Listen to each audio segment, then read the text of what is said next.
Welcome into the Inside Scoop. Today is Thursday, February 6th, and we are live from Nashville, Tennessee. I am your host, Josh Newberg, and we are back after a busy National Signing Day right here on this channel. Did you watch the live show? I had a great time. JD Piquel, he joined me. We had Steve Wiltfong, Chad Simmons. It was really a celebration of the 2025 cycle. But now it's over. We shut it down. We turned out the lights. We're turning the page. It's time to focus on 2026. We got a big show today. We're going to talk about if Texas can repeat with the number one class in America. Did the Miami Hurricanes do enough to upgrade their roster?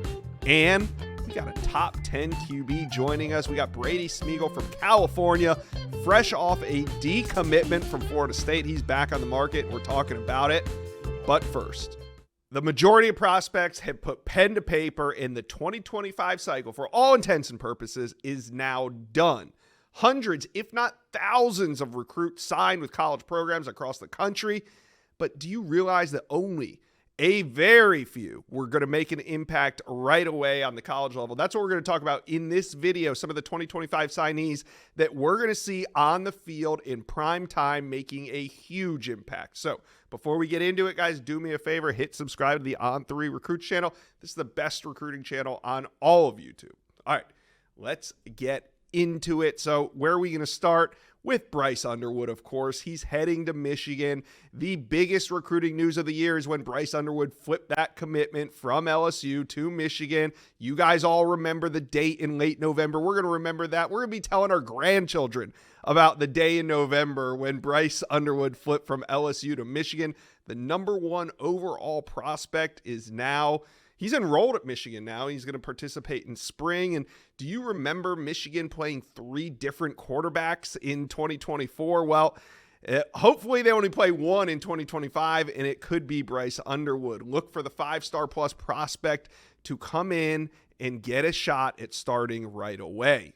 All right, up next, we got to talk about the number one wide receiver in America, DeCorian Moore. He's from Duncanville, Texas. He made 2 commitments, and neither of them were to the in-state Longhorns. Yes, he made a commitment early to LSU. He ends up flipping that commitment on July 4th to Oregon. So now he's heading to Eugene, and they're losing a lot of talent to the NFL draft, but they are retaining Evan Stewart. It's going to be a dynamic duo. DeCorian Moore, Evan Stewart. I think we're going to see a lot of DeCorian Moore as a freshman. So, Oregon fans, get ready. Another one that's going to make an instant impact is Michael Fasusi, the big old offensive lineman from Texas, signed with the Oklahoma Sooners, and he has the potential to become a pillar of this Sooner offensive line the moment he steps on campus. Why? Well, the Sooners, they struggled up front last season, and they need an infusion of talent. Now, they did go to the transfer portal, but Fasusi, it's 6'5", 300 pounds, 35-inch arms. He has a college-ready build to play right now in the SEC. Violent blocker, really good in both the run game and the pass game. I expect him to come in, not only compete, but start for Oklahoma.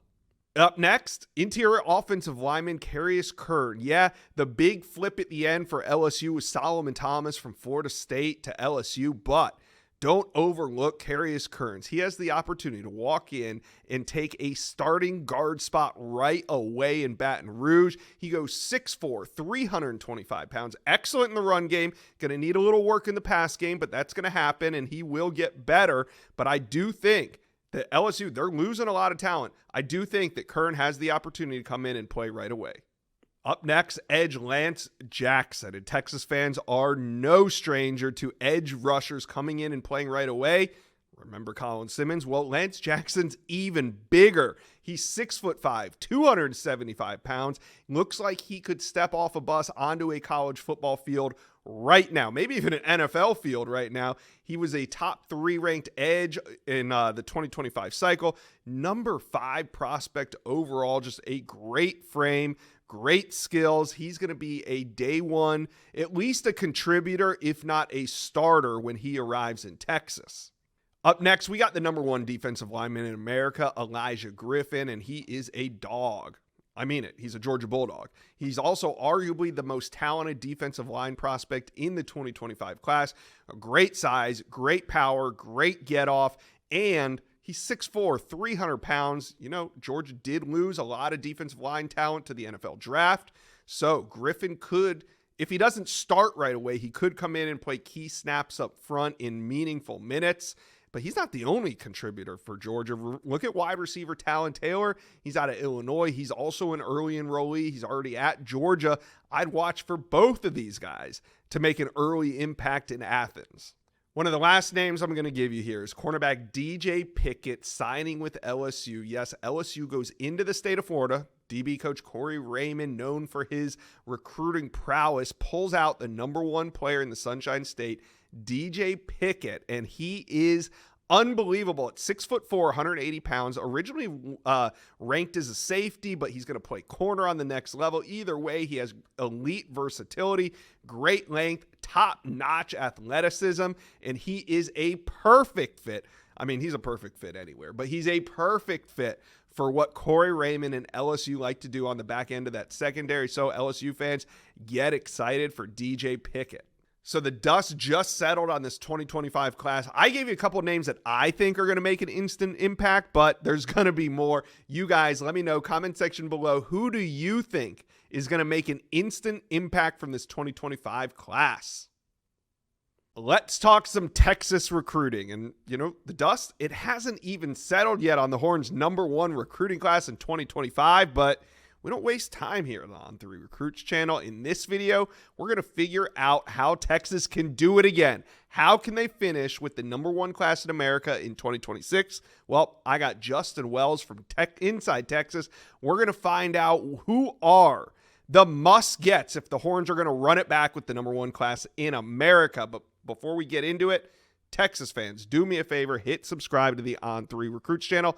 This is the best recruiting channel on all of YouTube. So jump on board, hit subscribe. All right, let's bring in Justin Wells, Inside Texas. And we talked before this. You gave me a couple names of, hey, Josh, these aren't must-gets per se. I mean, there's obviously a formula of how you get to number one, and it could come at a number of ways. But we know if Texas can land, say, 4 of the 5, 5 of these 5, then they have a really good shot at finishing number one overall again. So, Justin, let's hit on these names, starting with offensive tackle John Turntine. We've already been talking about him on this channel for almost a year already, but now his recruitment is coming into focus. Who do you think Texas's top competition is here? That's a great question. I definitely think Texas leads, and I definitely think this recruitment is Texas versus the field. Right now, I think the Turntines I think they're really happy with where they are, where they stand with Texas, and I think they're just making sure at this stage. And that meant, taking a visit to Texas A&M and to Tennessee and places like that. I just can't envision him going anywhere else. Mm-hmm. He's been a lean to Texas for, like you said, we've been talking about him for well over a year. Number one player in the state of Texas. He's a road grader, no doubt, offensive tackle kind of guy. And Texas needs this guy because they only signed one in 2025 and Nick Brooks. And technically he's not a tackle anyway. He's actually a guard they're trying to make into a tackle. In-state in Texas is large in 2026 with some big-time talent. John Turntine stands out in that group. But I think it's just going to be the field. I don't think there's one team that's really in competition here. I think Tennessee made a good pitch. I think A&M made a good pitch. I think he would listen to schools like SMU, LSU, Alabama. But right now it's just hard to identify one team when I think it's Texas by a mile at this stage. And I know he's going to go through the process. I know he's going to take his official visits, but at the end of the day, it's hard to pinpoint one school. I'm just going to say it's Texas versus the field because the Horns have just been so good in this recruitment for so long. Texas fans will love to hear that. All right, let's go from Fort Worth over to Lucas, Texas. That's where wide receiver Jalen Lott is. Early rankings, but he's already ranked as the number 6 player at his position. How much of a priority has Lott been to the Longhorns? He is a major priority, but not at wide receiver. Jalen Lott is a cornerback. Now, Jalen Lott plays wide receiver in high school, and he does it pretty well. And his father, James Lott, was a former football player and track star at University of Texas in the early 80s. So he's grown up around the burnt orange. But this is a kid, when you see him on the other side of the field, uh, you can find 24 receivers in recruiting. You can find 2 corners that are real and legit, technically sound, and that's Jalen Lott. And so this is going to be one of those recruitments. It's similar to turn time. I think he's Texas to lose at this stage. I think he absolutely loves the idea of playing for PK and Terry Joseph on the defensive side of the ball. He's actually at Frisco Panther Creek now. He transferred recently, and he's over at Panther Creek. And let me tell you something, like, this kid is he's dynamic. He's also great on the track. That's somebody we're going to actually go see pretty soon at Inside Texas. He just came back from his junior day and had an absolute fantastic time.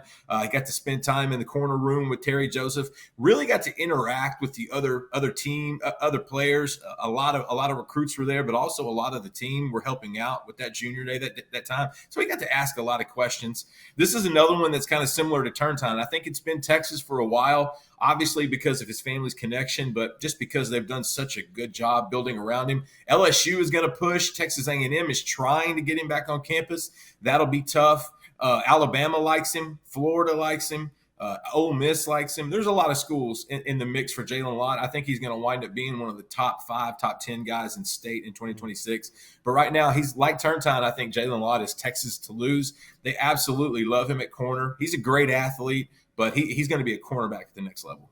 Yeah, phenomenal athlete. Now let's head back to the trenches. Offensive tackle Felix Ojo, top 50 player in there at number 47 out of Mansfield, Texas. What's the latest on his recruitment? Okay, that's the other 5-star offensive tackle in DFW. Like I said earlier, the in-state crop is absolutely ridiculous. But now when you go to Mansfield Lake Ridge, you see what a prototype offensive tackle looks like. He is every bit of 6'7", 305, 310 pounds. Looks fabulous. I mean, just absolutely. And, we've been covering him for well over a year now, and he's starting to grow into his frame. He's also starting to come out of his shell a little bit. He used to be really quiet. Now Felix has got some confidence. He did a lot of fun stuff and during the All-Star games weekends and things of that sort. And so he's been a camp hero as well. He was at Texas a couple weeks ago. I think the Horns are in a great spot there. I think this one's long. There's a long time to go with this one. I think you're going to have schools like Georgia. You're going to have Auburn. You're going to have Texas A&M. You're going to have Oklahoma. You're going to have USC. LSU is going to try to jump into the mix there. I think Felix is going to have his choice of where he goes. He probably has 30, almost 40 offers by this point. But Ojo is one that Texas has identified. They love him. They're going to take as many as 3 offensive tackles, maybe 4 in this 2026 cycle. They just got Max Wright, the 6'8", 300-pounder from Melissa, Texas, on Wednesday. And so they want 2 more, and they wouldn't do any better than if they stayed close to home and went John Turntine and Felix Ojo. And I can tell you right now, Ojo's always liked Texas, but here in the last couple of months, that pitch of being the priority, of being a guy that can be developed and can be a foundational piece, not only for that class, but for that program, Felix is really enjoying that sales pitch. All right, let's go from one big recruiting battle to another. We're talking Javian Osborne out of Forney, Texas. We've talked a lot about him on this channel as well, and a couple months ago, it seemed like a 2-team race. Texas, Michigan, maybe at the top, but since then, I know he's been to Georgia. There's others. Is this recruitment becoming more of a battle for Texas? On3 is honored to announce the next stop of the Next Greatest Generation Tour at Appalachian High School in Winder, Georgia. In partnership with the Army National Guard, we are proud to recognize the school as a Team of the Year. Last year, the Appalachian community suffered a heartbreaking loss with the passing of defensive coordinator Coach Aspinwall, known to many as Coach A. In the face of tragedy, the Wildcats came together to honor his legacy, wearing Coach A shirts under their pads throughout the season as a tribute to his impact. Now, their story of resilience reached beyond their own community as the Atlanta Falcons honored Appalachian High School by wearing the school shirts during warmups before a game this season. Now, we look forward to celebrating Appalachian High School and honoring the legacy of Coach A next week. I don't think so. I think as soon as the Osbornes learned that Tashard Choice was staying in Austin and not taking the job with the Dallas Cowboys, I think that kind of kept Texas right there. Okay. Look, it's Texas. It's still Texas, Michigan. He's going to pick one of those two schools, in my opinion. But SMU is being sneaky good in this recruitment. They have done a tremendous job. If it wasn't one of those first two schools, I think SMU would be the choice. He likes Alabama. Like you said, he's tripped to Georgia. He's got the offer there. There's a few other schools that have been pushing, but when you talk to JV, and I've known this kid almost 2 years now, when you talk to him and his family, he just absolutely loves Texas and Tashard Choice, and he really, really likes Michigan and what they're building up there in Ann Arbor for good reason. You know, they're coming off a national championship 2 years ago, and so I still think it's going to come down to Texas, Michigan. I think the fact that Tashard Choice stayed in Austin keeps Texas a hair at the top. My colleague at On3 that covers Michigan, EJ Holland, would probably agree with that. He's been all over that recruitment from the Michigan side, while inside Texas, we've been handling it from the Texas side. It's going to be one of those two schools, I feel like. I think he's going to set his official visits here in the next month or so. They're going to be in June. Texas and Michigan are certainly going to get it. He'll probably hit Alabama. He'll probably hit SMU. Again, they're throwing some weight around in the state of Texas right now, and they're making an impact. But right now, this is going to come down to Texas and Michigan. And it's going to be one of those things where it's going to be a gut, because I think he can see himself at both places. But the fact that Tashard Choice is staying in Austin, the fact that the NFL has been clamoring for his services really, really touches base with the Osbornes. And I think that's why it keeps Texas up in that recruitment by about a hair over the Wolverines. All right, last but not least, it's a big one. Defensive lineman Jamion Winfield. He's 6'4", 290 out of Richardson, Texas. And this is a monster in the middle. Where do you think the Horns stand for him? I think this guy is about to shoot up the rankings. As a matter of fact, born and raised in Mississippi, moved to Richardson recently. Texas jumped in this recruitment around October of last year. Kenny Baker reached out and started building. This is a guy, it's important not just because he's an interior defensive lineman with great size and great athleticism. It's also the need. Texas, they just signed the number one class. They're going to try to replicate that in the 2026 cycle. Jamion Winfield is a guy that's going to help you do that. I really do think he's going to shoot up the recruiting rankings. Right now, he's already a take.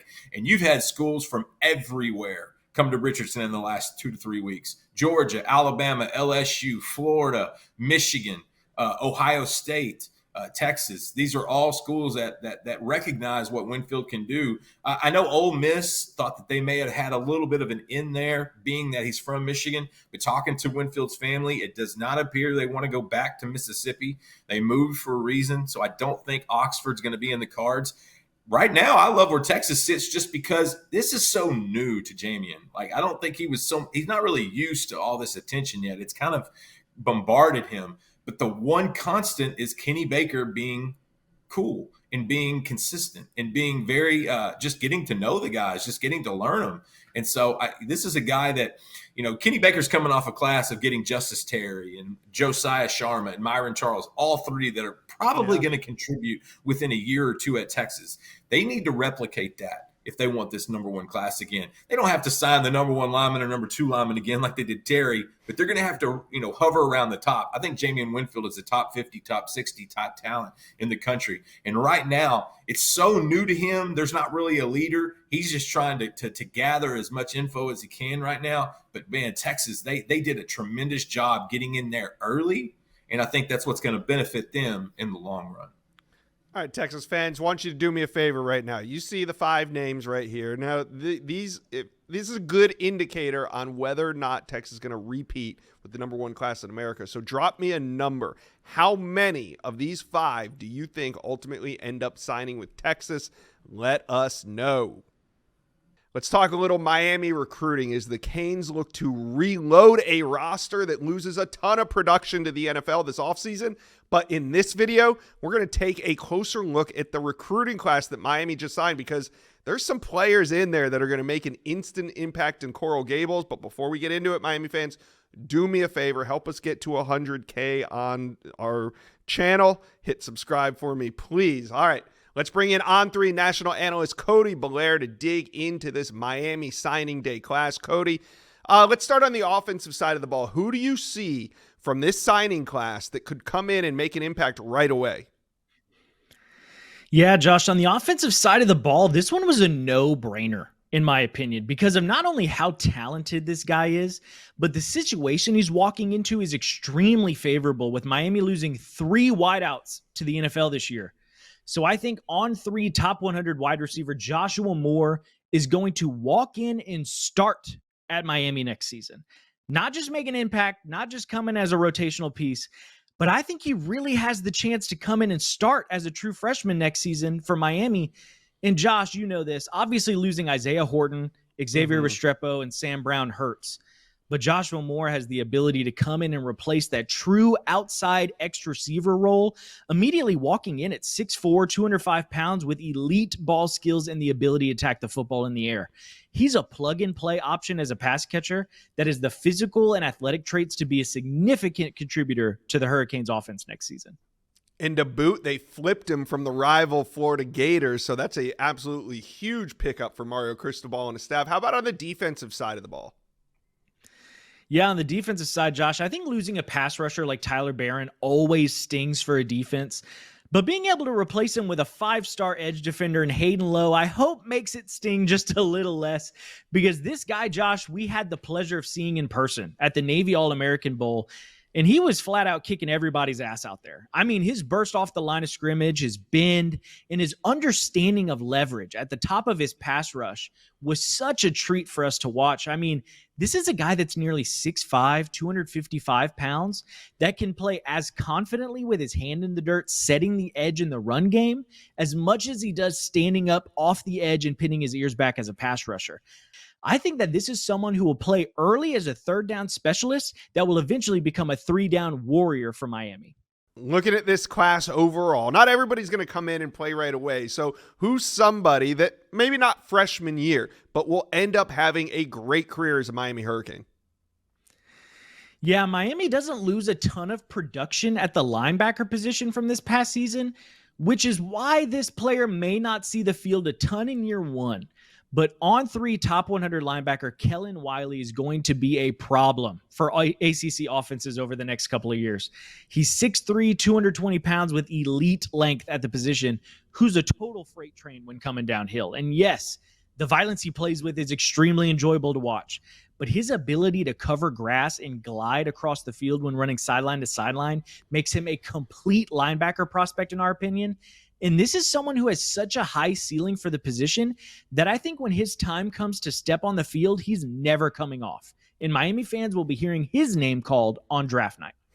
All right, Cane fans, are we fired up about this signing day class? Let us know who your favorite signee is in the Canes 2025 class. Let us know. We got an interview. Top 10 quarterback Brady Smigiel of California joins the show. He's 6'4.5", 215 pounds. He's fresh off a decommitment from Florida State. So Smigiel is one of the most highly sought after uncommitted 2026 quarterbacks in America. Let's welcome in the 4-star QB from California. Hey, Brady, how you doing? I'm great. How are you? Thank you for having me. Oh, man, I'm doing awesome. Glad that you're here. Thank you for taking some time out. So let's get into it. Why'd you decommit from FSU? Yeah, well, I decommitted before the year. I think I had a really good relationship with Coach Norvell and Coach Tokars. So, I mean, they were top 5 in the country when I committed. They had an offense that was booming at the time, and some things changed. Obviously, they didn't have the season we expected, but I still believe in Coach Norvell. I still believe they're going to change things around, but just some changes happened in the offseason with their staff, firing their OC, and I thought it was best for me to open my recruitment back up. Yeah, they fired Alex Atkins, made a change to Gus Malzahn. Did that change at OC kind of throw you off? I mean, at the end of the day, I committed to Coach Atkins. I committed to Coach Norvell calling the plays, and now that, yeah, of course, it changed everything. Coach Norvell, and I committed because he was calling the plays, and now that he wasn't, bringing a completely different offense in, like I said, I thought it was best for me to open my recruitment back up. All right, so you open it up like about just over a week ago, about 10 days ago to today.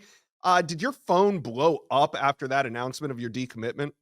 Yeah, it was fun. It reminded me of the day when coaches can legally text you again. It was like at midnight. It was the same exact thing where it was just like, are you for real about this? Like, I've only seen it on one site. Like, is this actually happening? I was like, yes, this is happening. I'm reopening it, and just restarted completely.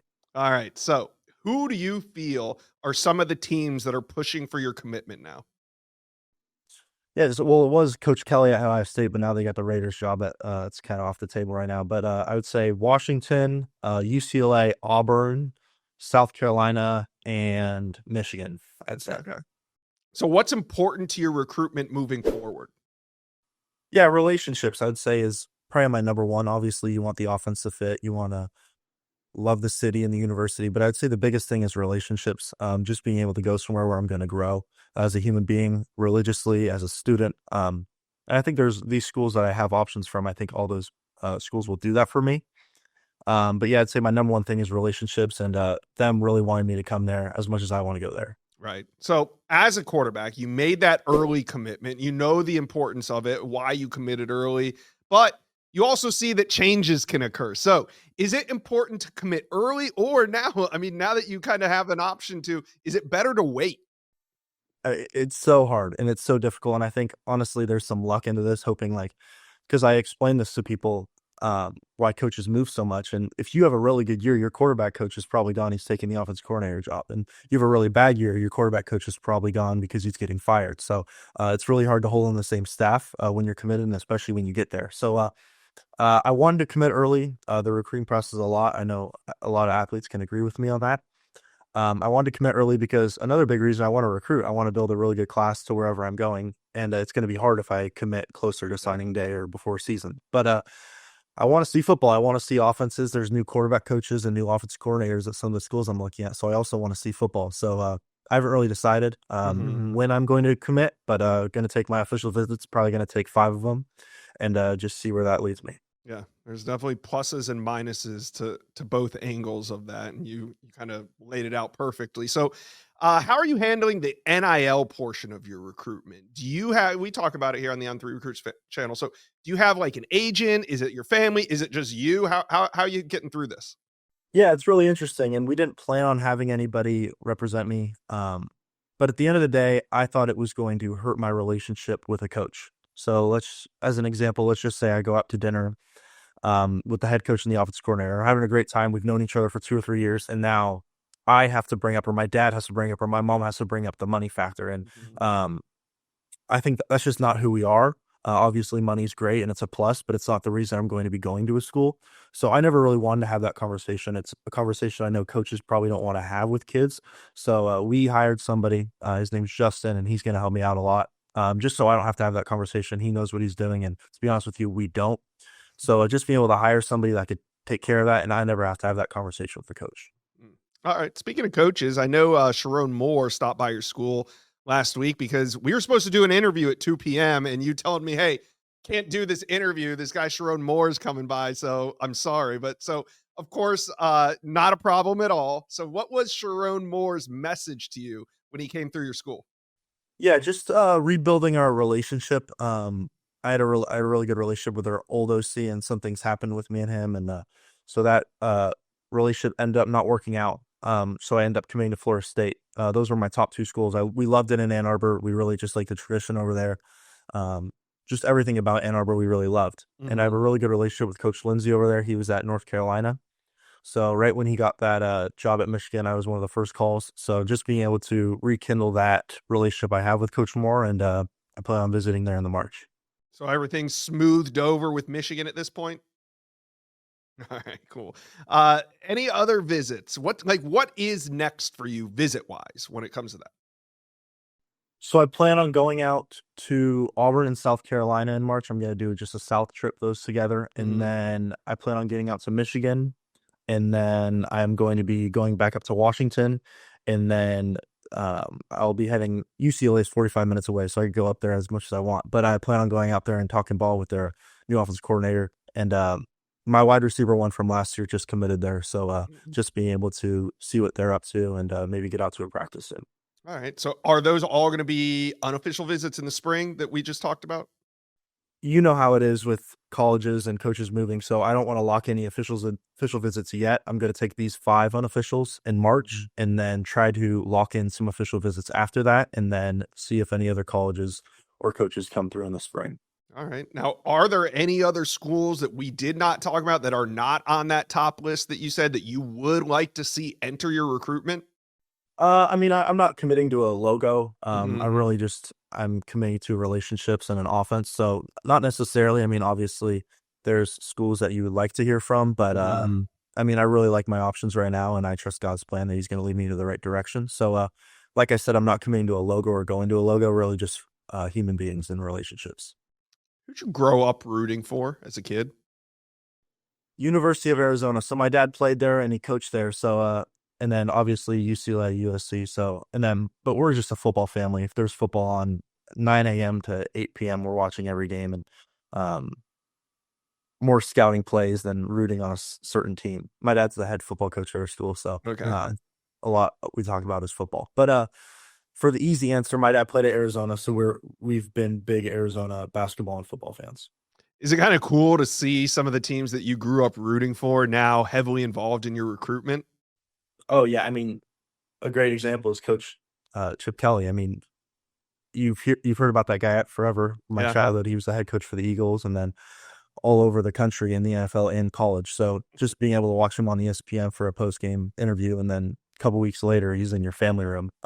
It's awesome. And just being able to have the relationship with him, being able to communicate with him and him being honest with me, telling him that there's a good chance he takes an NFL job, and the Ohio State connection might end right there. So him just being honest with me, I really appreciate that, because as you guys know, there's a lot of dishonesty in this business. So just having a coach that is honest with you, it's very comforting.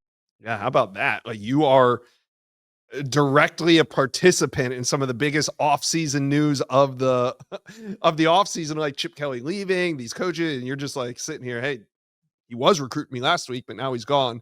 What do you like to do on a weekend where you got no football going on? Yeah, hang out with my friends. I was just golfing this weekend, so we're going golfing. We go fly fishing, deep sea fishing, just being outside. If I'm not playing football or playing a certain sport, it's pick up basketball, it's wiffle ball. It's kind of just hanging out until the sun goes down. All right, let's wrap it up with this. When do you think we'll see a final commitment from Brady Smigiel, and is it going to be right here on the On3 Recruits channel? We can make it happen on the On3. I don't know a date. Probably I'd say, I mean, the goal is to get it done before season, just so my biggest thing, I grew up in Newbury Park. My dad's the head coach, and one of my biggest things is just being able to enjoy being a kid. I grew up playing. We were 300th in the state in California. Now we ended 12th last year. So just be able to turn around Newbury Park and hang out with my boys that I grew up with and turn this place around. One of the biggest things for my family and I was just being a kid and enjoying it, not getting wrapped up in the recruiting. So I'd like to commit before season and then just go out and have fun with my twin brother and my dad for one last time. All right. Well, no rush. We'll hold you a spot whenever you want to do it, whether that be at the end of summer, early fall. If you want to do it on the early signing day, we can do it then. But Brady Smigiel, thank you for taking some time out of your busy schedule and sitting down with the On3 Recruits channel for a little interview. I appreciate you guys.